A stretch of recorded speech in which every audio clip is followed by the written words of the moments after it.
네, 대법원 양형위원회가 아동학대치사의 경우에도 최대 징역 22년 6개월까지 선고할 수 있게 권고 형량을 올리기로 했다. 자, 이 소식 조금 전에 전해드리려고 했는데요. 자, 연결이 매끄럽지 못했던 전화 연결 다시 시도해 보겠습니다. 자, 김경수 기자 나와 있습니까? 네, 대법원입니다. 예, 자, 양형위원회가 심의한 양형 기준 좀 자세히 전해 주실까요?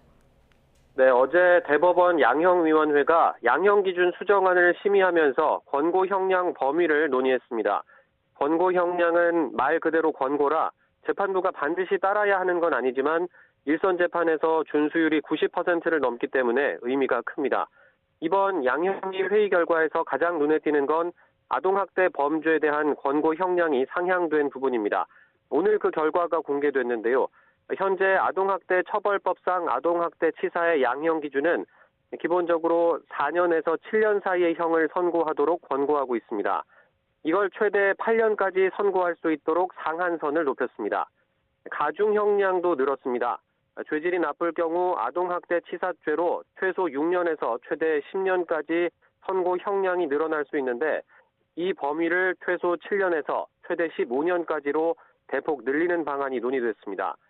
또 재판부가 형량을 검토할 때 고려하는 참작 사유 중에 부정적 요인이 긍정적 요인보다 2개 이상 많을 경우, 쉽게 말해서 죄질이 매우 나쁠 경우에는 최대 징역 22년 6개월까지 선고하도록 권고하기로 했습니다. 양형위는 살인 고의성이 입증되지 않아 살해죄가 아닌 치사죄로 기소되더라도 학대로 아동을 숨지게 한 결과에 무겁게 책임을 져야 한다는 점을 고려했다고 설명했습니다. 양형위는 처벌 기준은 생겼지만 아직 양형 기준은 없었던 아동학대 처벌법상 아동학대 살해 범죄의 징역형 권고 형량도 이번에 설정했습니다.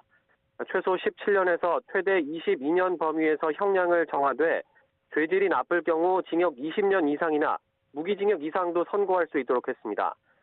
전반적으로 아동학대 범죄에 대한 처벌을 강화하도록 양형 기준안이 마련됐는데 이른바 정인이 사건 등으로 아동학대 범죄에 엄한 처벌을 바라는 국민적 공감대가 반영된 겁니다. 양형위는 이외에도 그동안 없었던 아동복지법상 아동 성적 학대와 아동 매매 범죄에 대한 양형 기준도 새로 마련했습니다. 양형위는 다음 달 회의에서는 형량을 정할 때 따지게 되는 요소인 양형 인자와 집행유예 기준 등을 논의해 양형 기준 수정안을 확정할 예정입니다. 이후 이 수정안에 대한 여러 관계기관의 의견을 구하고 공청회도 거친 뒤 내년 3월 양형 기준을 최종 의결하게 됩니다. 지금까지 대법원에서 전해드렸습니다.